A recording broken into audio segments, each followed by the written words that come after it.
Hello. WarpZone returns. WarpZone returns. I'm Episode EJ. 6. I'm Sean. I'm Phil. And that's Phil. Yeah, it is. So, all right, guys. We have we started talking about a few of these things before, but I don't know what do we get to first? We were talking about Sonic. Yeah, I'm the only one that was duped into seeing this movie, so we have to at least cover it, right? Yeah. Why didn't you guys want to see it first of all? I never saw the first one, so that's. Oh my gosh. I know that's kind of where I'm at. You're never gonna catch up now. What about you, Sean? Why didn't you go see this? I haven't seen the first one either. It's on my radar, but it's not. I don't know that I go to the theater to see it. Yeah, I gotcha. I saw the first one. I reviewed the first one. I didn't review the second one. I didn't like the first one. Got highly praised by a lot of people. I thought overly praised. I was like, okay, guys, let's not lose our minds. Just because it wasn't awful doesn't mean it was good or worth seeing. So like Sonic's been overly praised. I think I saw it with my kids. I wasn't going to review it because to me it wasn't even worth reviewing the first one, let alone the second one. But I was really happy during this movie. Like it was funny. Jim Carrey is hilarious and just weird, just even weirder than before. So he just loses his mind in this movie, which is exactly what you should do when you're playing Robotnik / Eggman. Very funny movie, like a lot of double entendres in this film. Way better than the first movie. So the Sonic film path is on the upward swing. And just wait till you see the post credits. Don't want to spoil it. I already did spoil it for both of you off camera here. But yeah, the end credit scene, if you're a big fan of Sonic lore, you're going to be all into this business. So yeah, see Sonic too. Just based on what you told me about that end credit scene, I want to see it now. Yeah, you're going to definitely have to see both of them now. Yeah, unsurprisingly, I do have a soft spot for Sonic the Hedgehog. Same. I love the games. Like I remember playing like from my SNES. So there's that. So it has the whole nostalgia thing. Phil, as the last movie for Jim Carrey, because he's retiring for right now. And no one really believes that, right? He did really good, but yeah, he's going to keep on going. Yeah, if it's true, sure. Why not? End it this way. That's the perfect way for Jim Carrey to end. But he's not going to stop. He's going to stop for just a little bit. It's going to be like all those other fake retirements we always hear of. He's going to be back. How can he not be? They're going to hand him a paycheck for the third movie, and he's going to go, yeah, I'm back. Absolutely. By the way, also before the post credits, the actual credit sequence, excellent. It goes through all the Sonic generations, and it kind of like goes through the movie level by level, if you will, as the credits unfurl with actual Sonic gameplay bended to the movie plot line. So just excellent. Like some of the best credits I've ever seen. Also, like I'm really high on the Sonic movie. Kind of wish I wasn't, because I wish I could hate it more just to have funnier things to say. But no, I like this movie. It's really good. It's gotten like probably 65% positive reviews. I'm surprised it's so low, actually. I don't know what it takes to actually hate this movie, but no, it's solid. But it made $70 million or something like that at the box office this week. I mean, really good showing. A lot of people were posting memes of Sonic like stepping all over Morbius. Yeah, it's so rare too to see good video game movies at all, and here we're seeing this one. Like it's pretty unbelievable. Like Uncharted, I didn't see. Don't know if either of you saw it either, but that was really roundly trashed, like most video game movies are. But now here we are, a solid franchise, let alone not just one good movie. People are into this, and it sounds like whoever's writing it, the people behind it, actually care about the games and know about the games. I'm wondering like what kind of deep cut jokes are in there and everything, because you know there were cartoons, there was so much. I grew up on Sonic Underground, and like there was an anime, I can't remember, Sonic something, but it's amazing how much Sonic lore. Yeah, Sonic content out there. Yeah, it dives into all of it. Like to me, it really, the reason the movie mostly succeeds is it shies away of the human characters. Like first movie to me leaned too much on the human characters. Like to me, that's why Transformer movies are bad. We don't care about any of these humans. Just let us watch the CGI. That's what these are all about. So yeah, that's why it works. Yeah, we got a comment from Son of Fernando. We were talking about Jim Carrey. He's kind of went into our PR stunt, Jim. So I think I'm gonna side with you, Phil, on the. Yeah, he's just gonna say he's retiring, and then like what Sean said, if he's offered a third movie, like, oh yeah, I'm back. No, So definitely. I mean, there's a reason. The only reason you sign up for a Sonic movie in the first place is that paycheck. This is not an artistic decision. yeah. Especially when it looked so awful. That first trailer for the first Sonic movie, that was one of the all-time embarrassing moments with the Sonic with the weird teeth. So, and that's what I've seen a lot of fans talking about, is how we went from that to now like this second movie that fans absolutely adore. Yeah. So the studio listened. What a time. Yeah. So for this one, a thumbs up, right? For yeah, definitely. Okay. And Sean and I also have to touch on our shared passion, which is 90 Day Fiance Before the 90 Days, which ended. Sadly, the season just ended.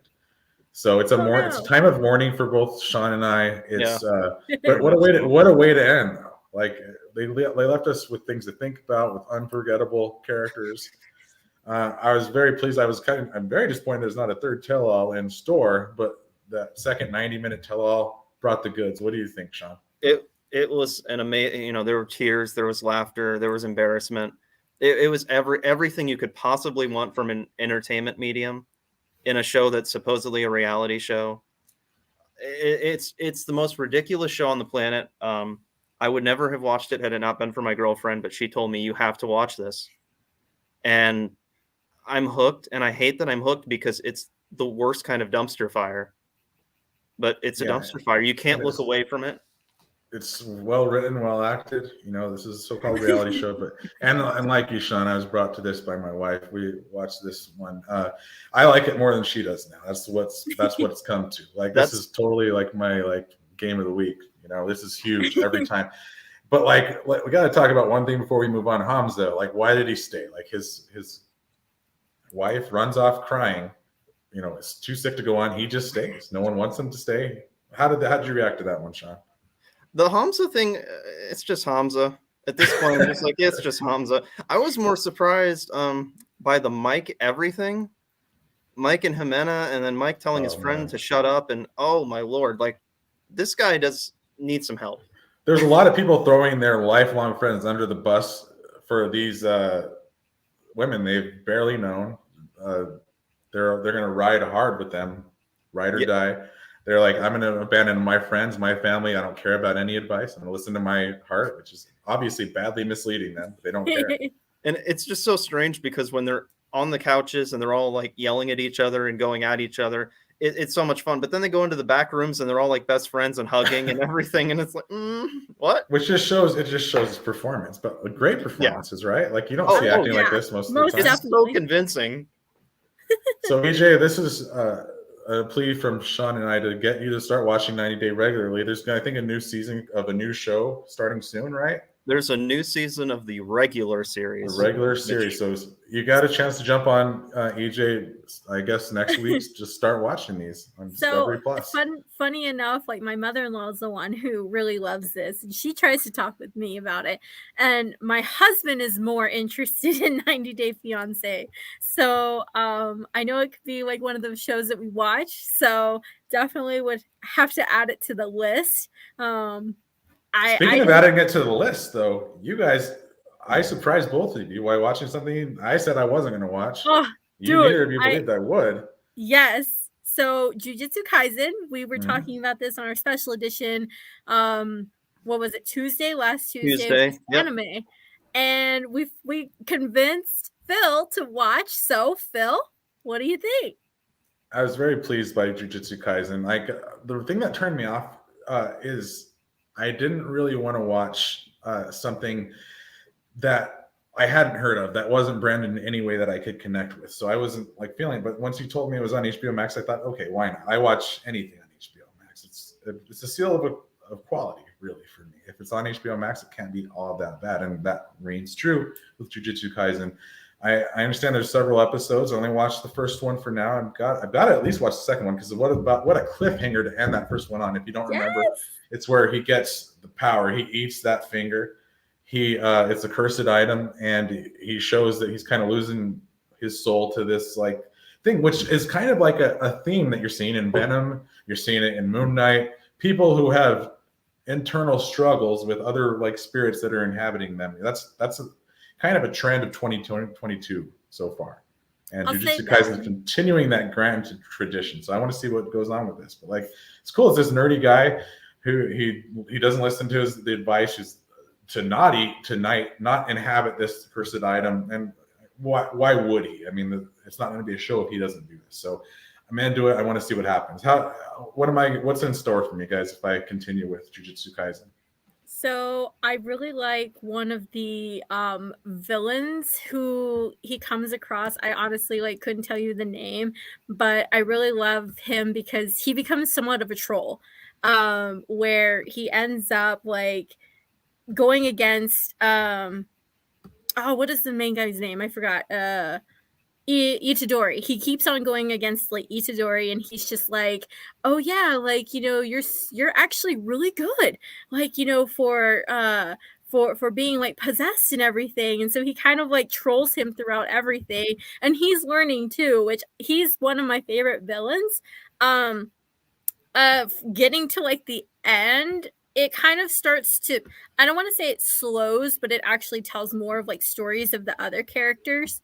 And especially the last two for sure episodes, you learn more about one of his partners that Itadori has, of just his background. But then the cliffhanger there of how it just ends, I'm like, why is it over? I'll tell you where the show got me, and where it got me emotionally, is the death scene with the first episode with the grandpa and his dying wish that he saves at least one person and is surrounded by people not alone in death. That is powerful stuff right there. I love that. That was a good hook for me. What about you, Sean? What's in store with what's the argument to keep on watching Jujutsu Kaisen? Man, I just think it's 24 or 25 episodes or something, but it's so consistent. There's a little slump in the middle for me, but a show like this generally won't keep me because it gets into filler arcs, and the characters go off and do things that have nothing to do with the main story. But this show is just so tight and so well made, and the action sequences are amazing. The further you go, the better they get, I think. There's a whole arc where two of the schools fight each other, and it's a pretty extended sequence with everyone gets a chance to fight each other, but it's just so good, and all the characters are interesting without being too there are a couple that are ridiculous, but it doesn't get too ridiculous. It treats the audience more mature than a lot of shows like this. Yeah, and I'll even kind of echo back to the whole slump that Sean was talking about, that it does happen around that time where the two schools battle each other. And while it is kind of interesting to see, I don't think it needed to take 5 episodes for that to happen. So it was, you did get the ramp up towards the end of okay, first episode of the fight was cool, but then the last two, I believe, is where it actually was okay, cool, we're good. That's just a huge problem with anime in general. If you watch Demon Slayer, or if you've read my review of Demon Slayer, the second half of the series, there's a fight with the spider family or whatever, and it's 7 or 8 episodes. The series has 3 or 4 episode arcs. It's perfectly paced and everything for up until that point, and then it just goes to a dead stop. And anime just does that, where it builds up to these fights, and then it stops dead in its tracks because it wants to extend these and make it exciting and have all the cliffhanger endings that keep you watching, but you can only have a fight for so long. Dragon Ball Z is the king of it.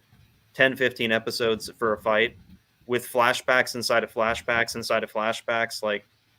It just is there to extend the runtime, basically. Yeah, and for Demon Slayer, I don't know if you saw the season 2, Sean, but they definitely did that, where basically I forgot how many episodes are in the entire season, but at least half of them are the last battle. And I'm like, why? Why are we doing this? I mean, they're sure, if you watch and binge the whole season, it's worth it, I guess, to watch the whole thing. But week after week after week, trying to wait for that cliffhanger, I'm like, no, okay, this is dumb. Yeah, and I'm going to be honest here. You're kind of losing me with the whole 26 episode thing. I'm not sure I can handle that much Jujutsu Kaisen, so I wish it was 6. But like I'm gonna go episode by episode. I'll tell you when I stop, why I stop, if I stop. We'll go. But there's so much to watch on HBO Max. Speaking of that, Sean and I have been meaning to talk about this for a long time, trying to get EJ to watch it. She won't ever watch it, but it's Winning Time. One of the best shows on TV right now. That's what I'm saying. At least I don't know if you agree with that, Sean. It's about the Lakers in the 1980s. Just excellent casting. They nail Magic Johnson, Kareem Abdul-Jabbar, Jerry Buss, these great characters. And even if you're not into sports, which I know Sean is not, it's just a clashing of great personalities, really well written by Adam McKay. Kind of creative presentations of the narrative throughout. Like you got breaking the fourth wall all the time. Just really like cheesy 80s stuff all around in every frame too. This is just so much fun. It's just like a feel-good show, even though there are some kind of downer moments as well.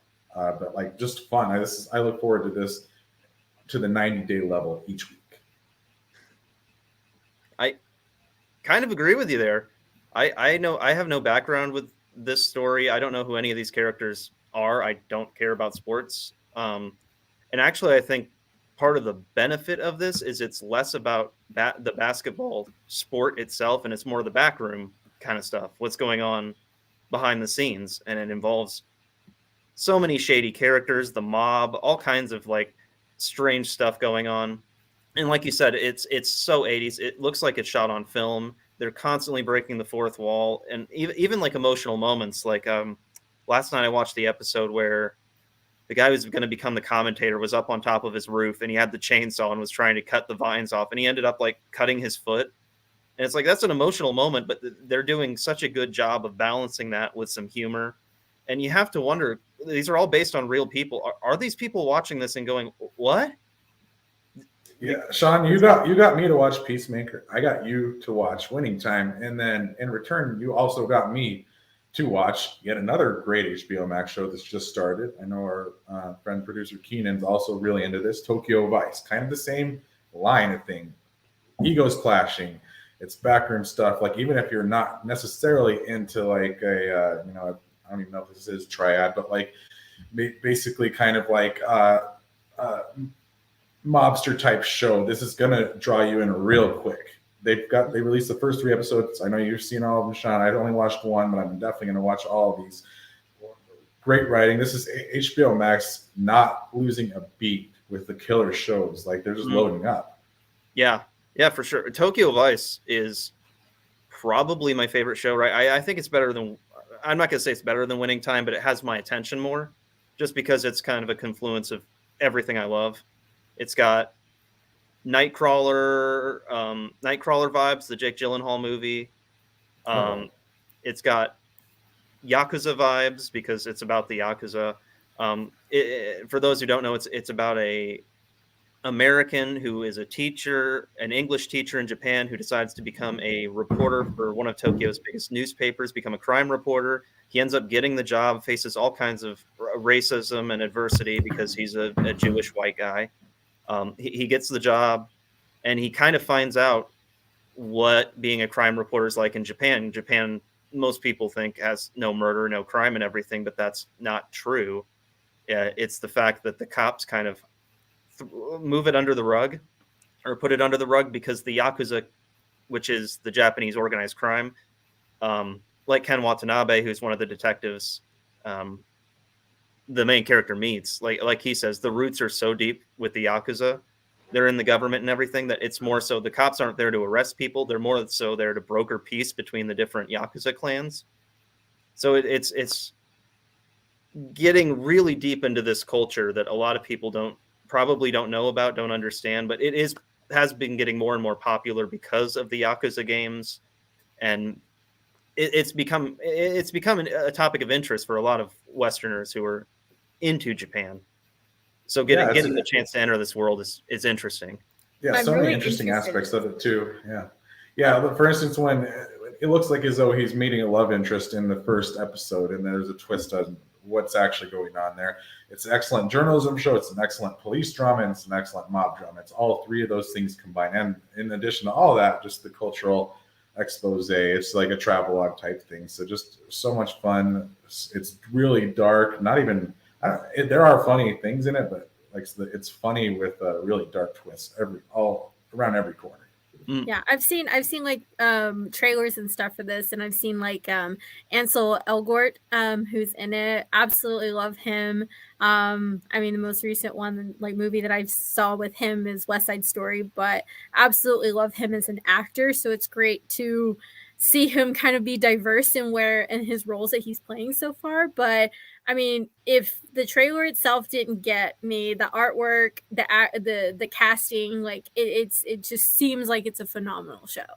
And Elgort is an executive producer on this, so I think, and this is based on a book. It's based on an actual person who, I mean, it's of course dramatized, but he went to Japan, became a crime reporter, and he wrote a book about kind of the underground and how crime reporting works. But you can tell Elgort is so into this because he's speaking Japanese super fluently. Half the show is in Japanese.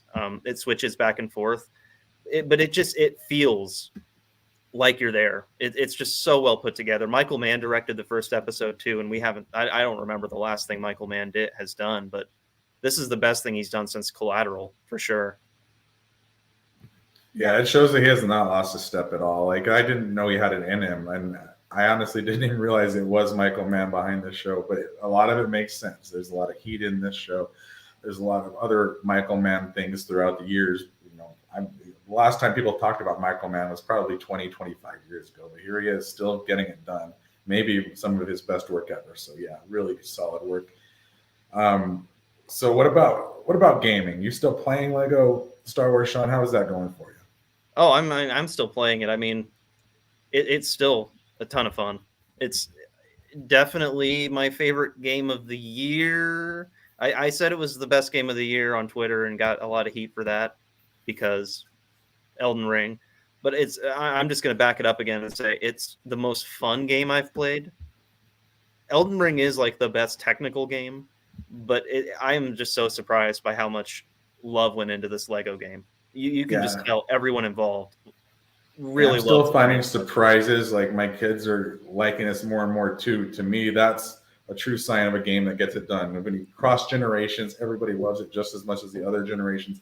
I went to sleep. I let my kids play it till like midnight Friday night because they were just so into it, and I couldn't bear to pull them apart from it. But yeah, just so it's funny. It's well executed, way better than any Lego game that I've seen, technically, and just as far as like the narrative, just the way it all unfolds. Even if you're not a fan of those sequels, which honestly, who admits to being a fan of them these days?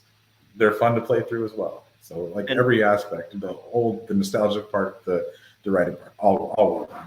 Yeah, and the Lego people actually are speaking, which at first was putting me off, but then the writing in it is so funny.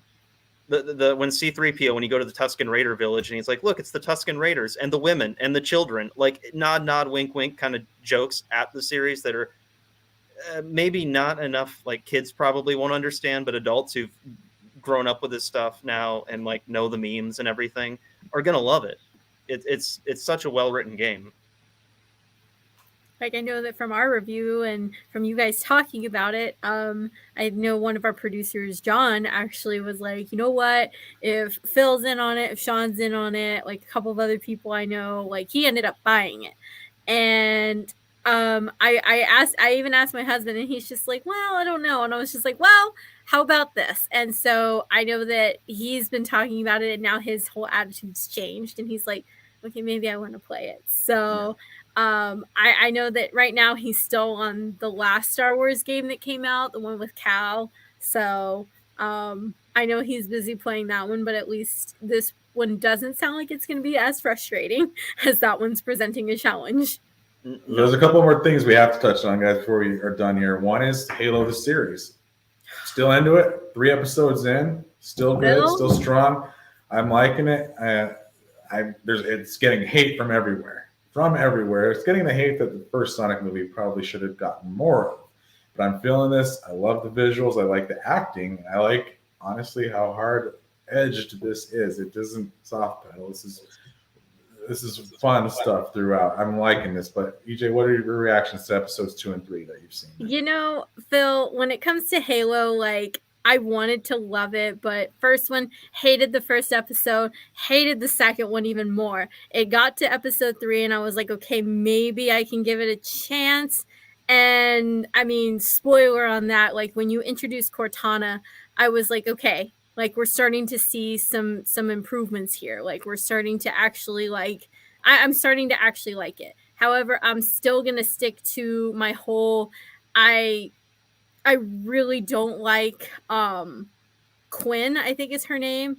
Not a big fan. Don't really want to see her, care about her, don't want to hear anything about her because she's actually taking so much away from the story. I think she should have died in the first episode. And I loved the fact that we finally get to know who the blonde girl is. And I just think she had like a boss moment when she got onto the ship and she was like, oh my gosh, help me, help me, help me. And like the UNSC was like, okay, let's take you in, and totally like destroy the whole like captain and stuff. Like it was a great scene. Finally got to see where like I guess where the story's going even more. I also I really liked Master Chief and the whole Cortana thing more than I thought I would. The Cortana herself, the voice, is the same actress from the video game, which I was really happy for. I'm used to Cortana being like very small, but it's like basically a life-size person, so I was okay with that. But still, I'm with the why does Master Chief not have his helmet on? Why does no Spartan have their helmets on?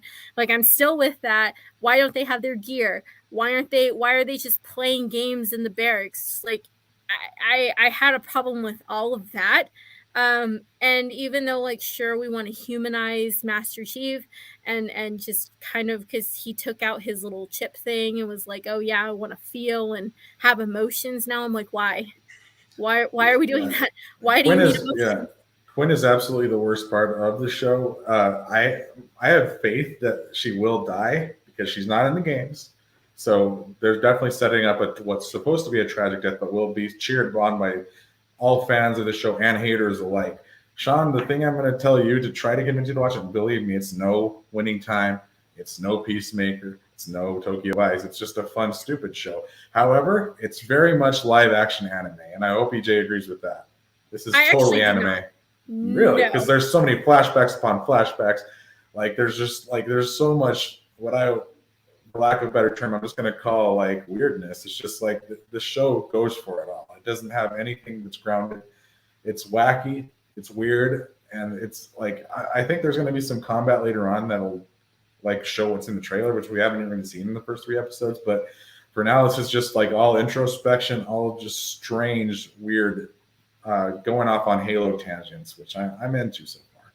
And I'm going to tell you the complete opposite, Sean. Do not, and anybody who's watching our stream, do not watch this show. It is a waste of time. I think one of our photographers put it best. I'm hate watching this show. That is the only reason that I'm giving like Paramount and all the studios behind it just basically a watch, is because I'm literally there to watch it to hate it.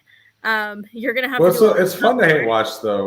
Lewis, that was Lewis telling us that he's hate watching it. I applaud that. Hate watch it, love watch it, whatever. Watch it. I want Sean to hate watch it. I want to hear Sean's hot takes on this show. So if you even if he hates it, I want you to see it.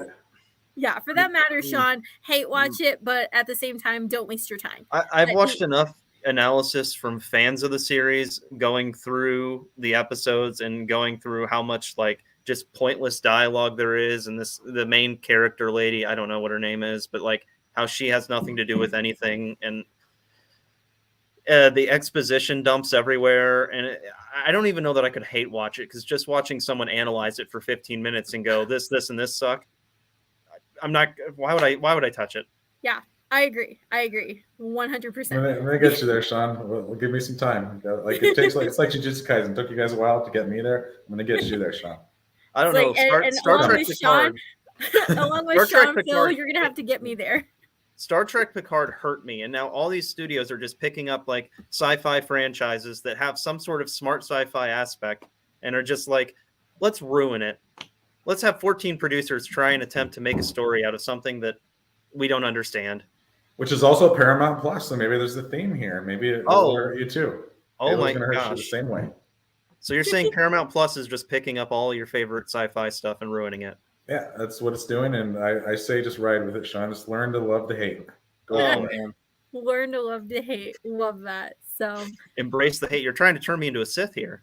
I think you're already there, man. So, well, that was a fun discussion, guys. That's all we have for Warp Zone. So, thank you everyone for joining us and for commenting. I'm EJ. I'm Sean. And I'm Phil. See you guys next week. Bye.